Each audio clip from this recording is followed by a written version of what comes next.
This is the homework help video for Monday, November 28th for my on-level classes, periods 2, 3, and 4. Number 8, all of these problems are solving one-step equations, addition, subtraction, multiplication, and division equations. This first one that I'm going to do, number 8, it's the number sentence says 11 equals s divided by 9. We know from our work in class it's going to be easier to solve this if we show the division as a fraction bar, s divided by 9. And then we want to show two sides of our equation, so we draw a line down the equal sign. And I want to isolate that variable s, so the first thing I need to do is undo that operation, dividing by 9, and the inverse operation is multiplication, so I can multiply by 9. If I multiply the right side of the equation by 9, I have to multiply the left side of the equation by 9. 9 times 11 is 99.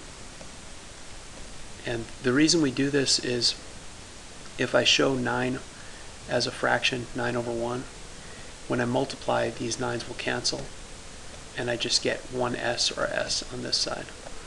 So s equals 99, so we've solved for s.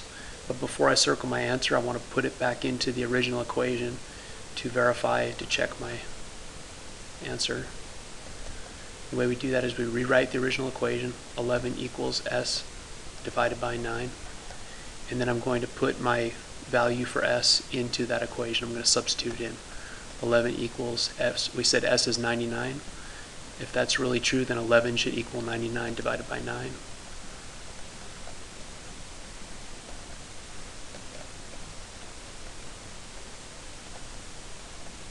And it does. So we know, we verified our work. We know that s truly does equal 99. Number 12, y minus 7 equals negative 13. We're going to do the same thing, show two sides of the equation, just like the balanced scale model we used in class. I can do anything to one side as long as I do the same thing to the other side of the equation. So I need to get y by itself. I need to isolate that variable y. So I want to undo this subtraction, and I can undo that subtraction, that operation, with the inverse operation, which is addition. So I add 7 to both sides. The reason we do that is negative 7 plus 7, that just equals 0. That's like 7 zero pairs. So all I have left on the left side of the equation now is y. And on the right side we have this problem, negative 13 plus 7. Now when you're adding integers and the signs are different, you have to find the difference. So 13 minus 7 is 6. And then you apply the sign of the integer that is farther from 0, the one that has the greater absolute value.